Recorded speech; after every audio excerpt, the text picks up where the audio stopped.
Bonjour tout le monde. Alors après avoir changé le génois, eh bien c'est le tour de la grand voile.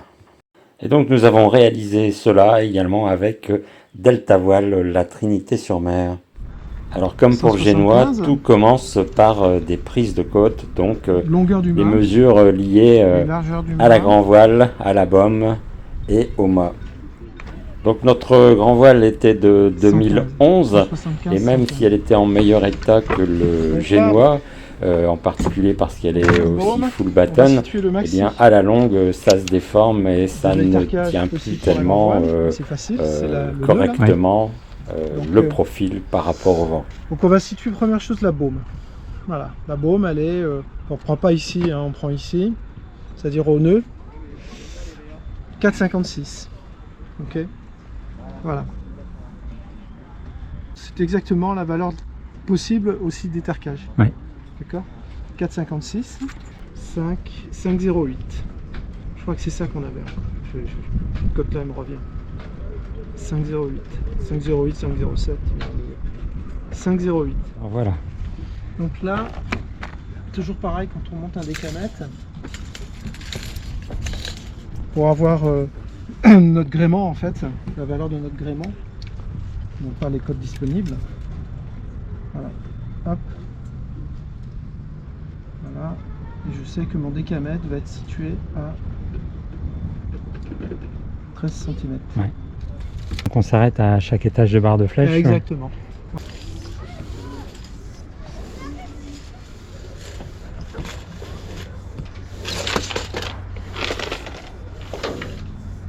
Par rapport au pied de mât, 4,80.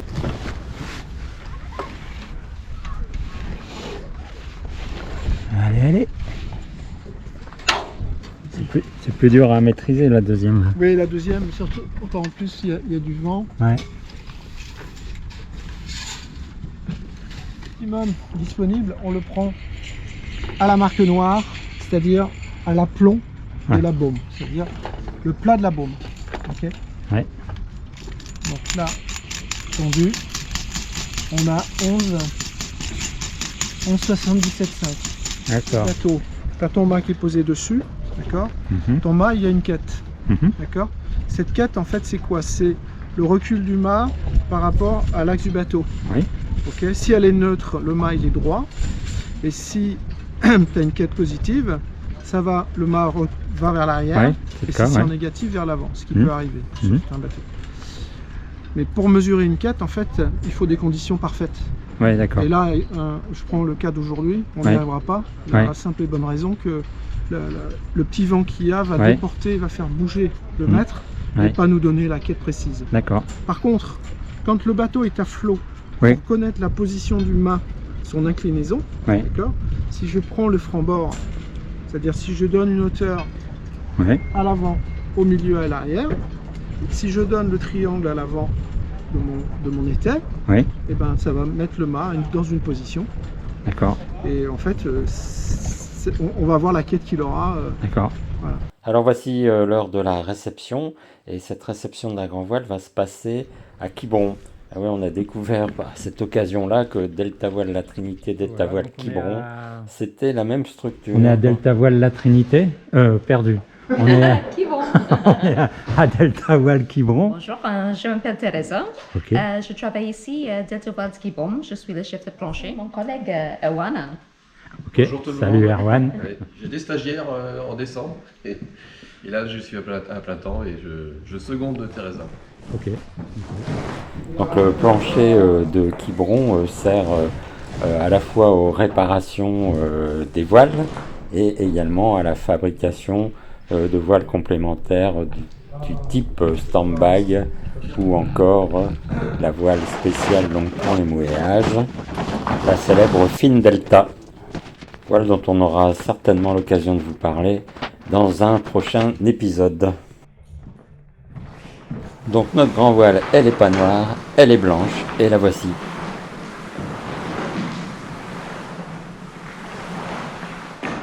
Donc c'est une grand voile full baptême comme l'ancienne. Alors c'est quoi ce baptême? C'est des lattes qui partent de la chute et qui vont jusqu'au guindon de la voile. D'accord.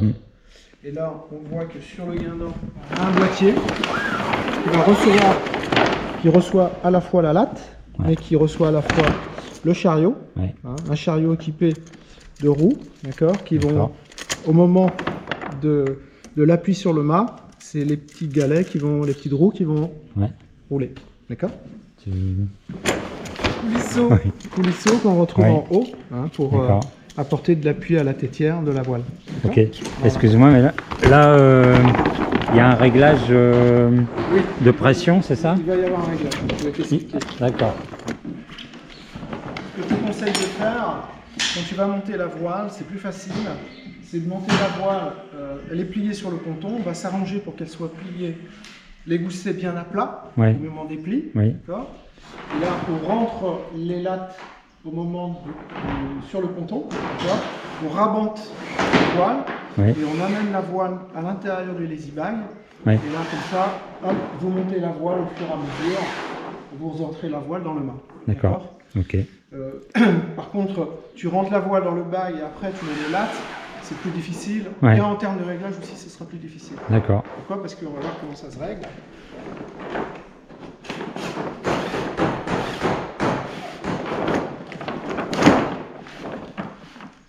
Voilà, donc là, il faut aider la latte à rentrer.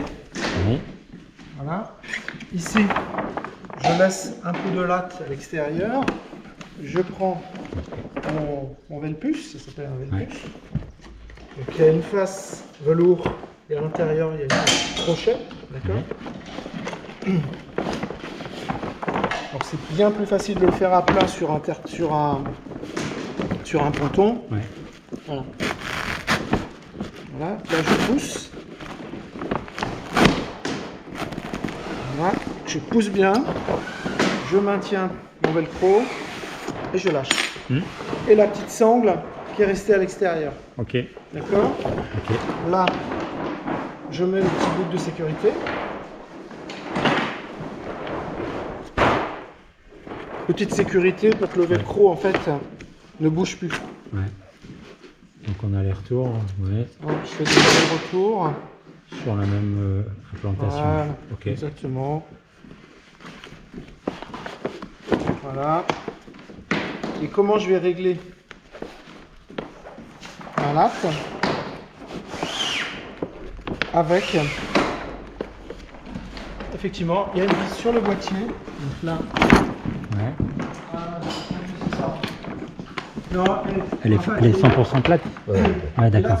Et full baptême, c'est toujours plat. En croisière, c'est pas profilé. Ok. Et il ne faut pas que ce soit profilé en full baptême. La petite vis.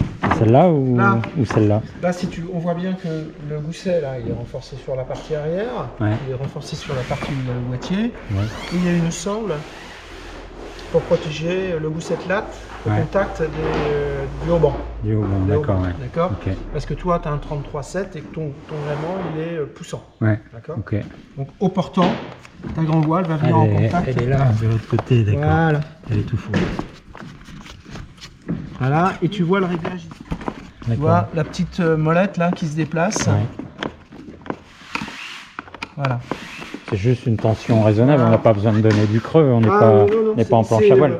Voilà, exactement, tu n'es pas en planche à voile, il faut que tu maintiennes le tissu, il ne faut surtout pas avoir une bosse ici. D'accord. Voilà, si tu as une bosse, c'est que tu es en surtension, et si tu es en surtension, il y a un moment là, tu vas déformer la voile. Parce que, regarde, si on prend le deuxième gousset, on voit bien qu'il est en travers du panneau. D'accord. Ton panneau est comme ça, ton gousset qui traverse ton biais par rapport dans le panneau. Si tu prends la latte et tu tends, tu vas avoir une bosse de déformation. D'accord. Et qui n'est même pas dans le profil. Voilà. Donc, qu'est-ce qui se passe là? Tu fais un premier réglage, et puis tu vas naviguer. Et ce que tu vas voir, si tu n'es pas assez tendu, c'est que tu vas avoir un petit creux ici. Et c'est le signe. C'est le signe. Et là, tu refais le réglage. D'accord. Quand vous allez mettre la grande voile à poste, ce haut de vis doit être doit être sur le haut. Voilà. D'accord. Donc là, dans la partie haute, sur la voile, tu as deux bandes de visu, de visualisation du creux. D'accord. Avec les penons à l'intérieur de réglage et les penons à l'extérieur. Ok, oui. D'accord. Voilà. Donc une voile sur la gamme cruising, en fait, elle est renforcée sur le guindant. Oui. D'accord. Elle est renforcée entre les raies. Ok. Là, quand tu prends un riz, cette bande-là, ça s'appelle une bande anti-défonce. Ouais, d'accord. D'accord. Ok. Donc quand je te disais tout à l'heure, quand tu tends ton gousset, puisqu'il est en travers du panneau, Oui. d'accord, ça peut déformer la voile. Ok. Oui. Qu'est-ce qui va se passer? C'est que pareil, quand tu es sur un riz, d'accord, tu tends entre ton riz d'écoute et ton riz d'amure, d'accord, et cette tension, grâce à cette bande, va éviter la déformation. En fait. Ça va. Voilà, c'est pour ça qu'on l'appelle la bande anti-défonce. Ok. Voilà. Alors, ici j'ai vu, ça c'est pour accrocher mes poulies de prise de riz. Voilà. Donc j'en ai un là. Voilà, ça se Alors, met, riz numéro 2, riz numéro 1. Tu les mets ici, la sangle, c'est quelque chose qui est très delta voile. Je choisis le côté. Exactement, c'est une sangle transversante, c'est-à-dire que tu peux choisir bâbord ou tribord. Ouais. D'accord. Ok. Ce matin, je suis allé sur un bateau, tous les riz sont à bâbord. Donc je positionne ma poulie, côté bâbord, D'accord. avec la sangle, voilà. La voile, et ce qui va laisser des traces noires éventuellement, c'est tu fais du portant, la voile est pendant 3 jours sur le câble, du haut-banc, là ça va marquer la voile. Ok. Donc ça fait une trace noire, et dès qu'il y a une latte, ça fait contact. Voilà. Maintenant, pourquoi on met de la latte plate, justement? Parce que l'avantage de la latte plate, c'est que ça répartit la... ça répartit. Ouais. À l'inverse, certaines voiles de croisière ont des lattes rondes, ce qu'on appelle les joncs. Bah là, effectivement, le haut de la latte qui est en contact, là, ça peut percer. Là, ça peut percer le gousset et la latte se détériorer. Voilà. Ok. Ça marche. Ok. Autrement, que dire sur cette belle voile? Bah, il faut l'essayer. Oui. Ça, c'est dû à quoi? C'est les polyesters de haute ténacité, en fait, font globalement ce bruit-là. Pourquoi? Parce que c'est des fils qui sont extrêmement allongés au moment de la fabrication. Et pour qu'ils aient de la tenue, eh ben, il y a une résine de finition et qui va permettre d'avoir des tissus de limitation d'élongation. En fait. Voilà. Ok. Donc, faut jamais oublier les réglages de nerfs de chute. Pour ne pas se poser de questions, tu navigues, au-dessus de 10 nœuds, tu reprends du nerf de chute. Tu prends un riz, tu prends un riz, tu fais ici, nerf de chute. Voilà. Hop. Voilà. D'accord. Pareil, qu'est-ce qui se passe? Quand tu es au premier riz, d'accord, tu remontes et tu repars sur grand voile haute.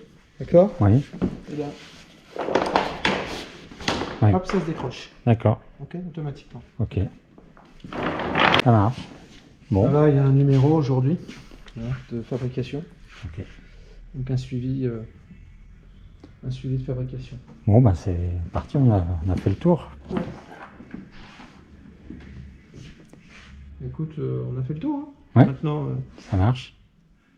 C'est parti. Ah, c'est parti. Alors direction le bateau, et donc pour monter la grand voile, il faut d'abord qu'on remette en place notre lazy bag, puisqu'on en avait profité pour le démonter et le nettoyer.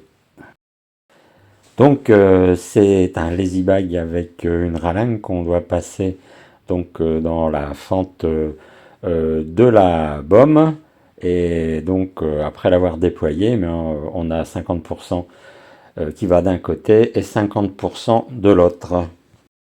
On a également deux joncs qui lui donnent donc sa structure sur toute la longueur, donc un à passer à tribord et l'autre qui sera à passer à bâbord. Et le jonc donc ressort à chaque fois qu'on a donc une zone pour passer le support du lazy jack, donc des fils qui vont supporter le lazy bag. Donc on le fait des deux côtés. Et ensuite, là où on a introduit donc le jonc, donc à l'avant, eh bien on a un système de lassage pour refermer l'orifice et être sûr donc qu'il restera en place. Donc on met en suspension le côté tribord, et là on va chercher la grand voile, et on se rappelle donc les conseil d'Yvonique qui était de dire vous faites ça à plat sur le ponton, sauf que comme on est à la bouée, il n'y a pas de ponton. Donc on va faire à peu près la même chose en utilisant donc le bateau, le pont du bateau, juste à côté, le long du lazy bay. L'avantage de la bouée, c'est qu'on sera tout le temps face au vent, donc là pour l'instant il n'y en a pas, mais quand il va arriver, ça sera appréciable. Alors on a engagé la voile et on l'a hissée jusqu'à ce que la première latte soit toujours sur le pont, et puis donc on met la latte et on fait donc sa mise en place et ses réglages avec le système de boîtier pour mettre un peu de tension. Donc on peut travailler la tension de deux manières, des deux côtés. Si on est du côté que je vais appeler intérieur, on va visser et on a accès de l'autre côté en anti-horaire cette fois-ci, donc en dévissant, on met quand même la tension. Alors donc comme il y a 4 lattes, on va faire 4 fois les manips. Ici la latte numéro 2.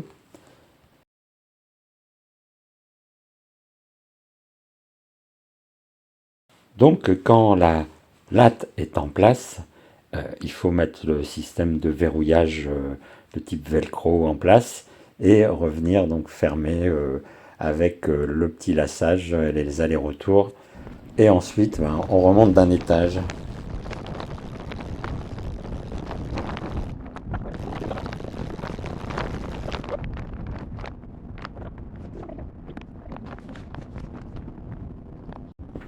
Et de 3.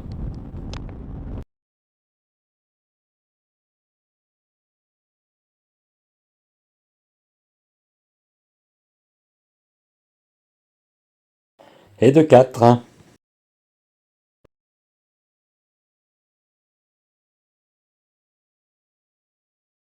Donc c'est une grand voile à bordure libre. On va déjà rattacher un petit peu le point d'écoute. Pour l'instant, j'ai mis le point d'amure dans un crochet de prise de riz parce qu'il faut que je change la manille. Et là, je mets le système qui va empêcher la grand voile de redescendre quand elle n'est pas hissée. C'est-à-dire qu'il va empêcher les coulisseaux de redescendre et de s'échapper du mât. Je règle également la tension de la bordure. Ça a la même fonction que le nerf de chute.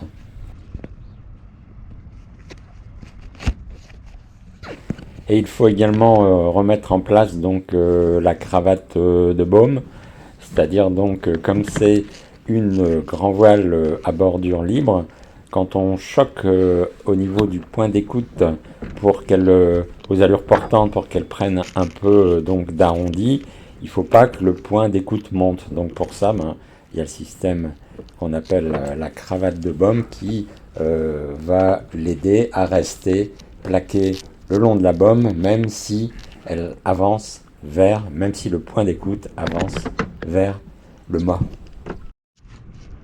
Voilà, donc on va pouvoir s'intéresser maintenant à tout ce qui est prise de riz. Donc je mets mes petites poulies aux 4 endroits qui vont me permettre de faire la prise de riz full automatique. Et je remets en place les bosses de premier riz et deuxième riz dans tout le circuit de circulation entre les différentes poulies, poulies de la voile, passage à l'intérieur de la baume et également tout ce qui est sur le pont.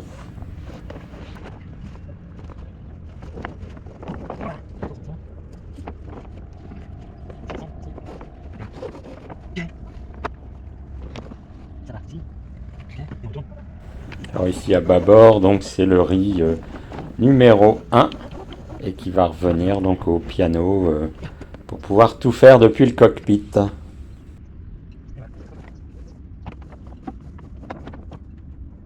Alors à l'autre bout de cette bosse de riz numéro 1, il faut à partir du moment où elle sort de la baume repartir vers la poulie qui est dans la voile et on redescend vers la baume et il faut faire l'accroche sur la baume.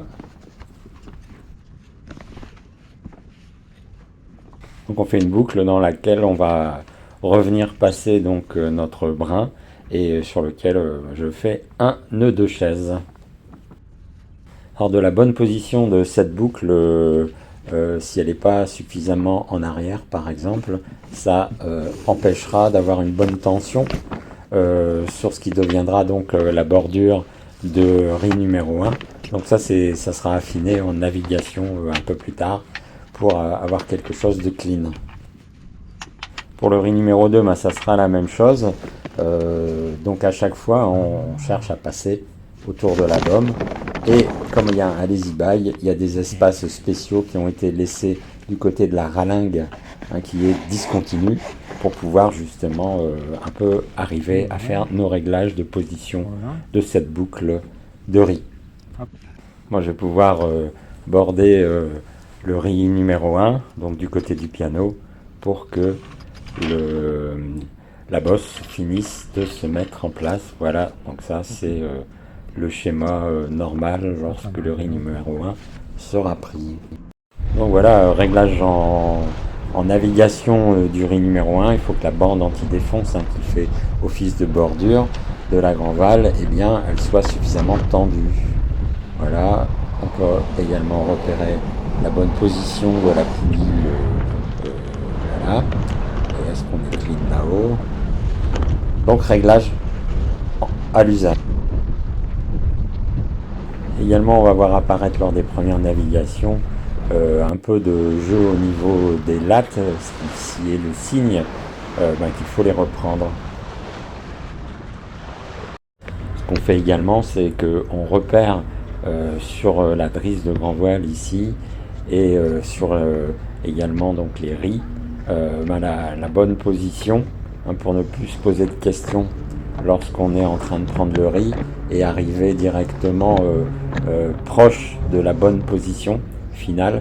Donc là je renforce le marquage, comme ça je sais que je viens à cette position et ça sera bon.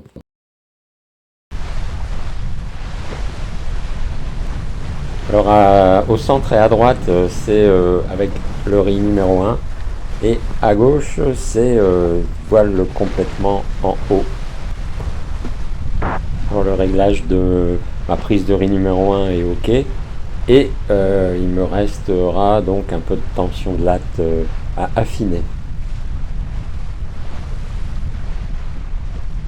Donc avec le nouveau génois, ça y est, pour les voiles qui restent à poste, le jeu de voile est renouvelé, et croyez-moi, si vous le voulez bien, c'est le plus beau jeu de voile qu'on ait jamais vu sur Martine-Queue. Alors les penons de grand voile, c'est pas mal, ça permet le réglage tout à fait adapté. Alors l'inconvénient, comme par exemple ici à gauche, c'est que quand on est en train de filmer, on a bien intérêt à avoir bien réglé sa voile avant. Sinon, ça va se voir que là, il aurait fallu choquer un petit peu de la grand voile. Mais n'en parler à personne surtout. Cela restera un secret entre nous.